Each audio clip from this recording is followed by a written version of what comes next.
নমস্কাৰ বন্ধু বান্ধৱীসকল, স্বাগতম জনাইছোঁ জব নিউজ আছাম ইউটিউব চেনেলটোলৈ।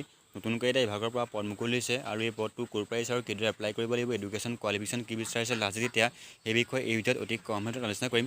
গতিকে ভিডিঅ'টো স্কিপ নকৰি শেষলৈকে চাই থাকিব আৰু যিসকল বন্ধু বান্ধৱী এতিয়ালৈকে জব নিউজ আছাম ইউটিউব চেনেলটো ছাবস্ক্ৰাইব কৰা নাই ছাবস্ক্ৰাইব কৰি ল'ব। এই পোষ্টটো আহিছে office of the district legal service authority Dhubri ফালৰ পৰা। ইয়াৰ প্ৰথম পোষ্টটো হৈছে অফিচ এছিষ্টেণ্ট আৰু ইয়াৰ টোটেল পোষ্ট এটা। ইয়াত দৰমহা দিব 18,000 টকা। কোৱালিফিকেশ্যন বিচাৰিছে ডিগ্ৰী পাছ। যিসকলে ডিগ্ৰী পাছ কৰিছে তেওঁলোকে এই পোষ্টটোৰ কাৰণে আবেদন কৰিব পাৰিব আৰু লগতে কম্পিউটাৰ নলেজ থাকিব লাগিব। ইয়াৰ 2 নম্বৰ পোষ্টটো হৈছে পিয়ন আৰু টোটেল পোষ্ট এটা। ইয়াত দৰমহা দিব 12,500 টকা। ইয়াত কোৱালিফিকেশ্যন বিচাৰিছে 8 পাছ। যিসকলে 8 পাছ আৰু 10 পাছ কৰিছে তেওঁলোকে এই পোষ্টটোৰ কাৰণে আবেদন কৰিব পাৰিব আৰু যিসকলে 12 পাছ কৰিছে এই পোষ্টটোৰ কাৰণে আবেদন কৰিব নোৱাৰিব। অফিচ এছিষ্টেণ্টৰ কাৰণে বয়স বিচাৰিছে 21 বছৰৰ পৰা 40 বছৰ বয়সলৈকে।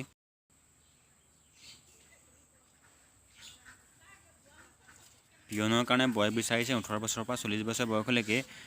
এই পোষ্টটোৰ কাৰণে লাষ্ট ডেট হৈছে এপ্লাই কৰা 28 মে' 2024। এই পোষ্টটোৰ কাৰণে আপোনালোকে অফলাইন মেথডত এপ্লাই কৰিব লাগিব। ইয়াৰ এডভাৰটাইজমেণ্টখন ভিডিঅ'ৰ তলত দি দিম, আপোনালোকে তাত গৈ ভালদৰে চাই ল'ব পাৰিব।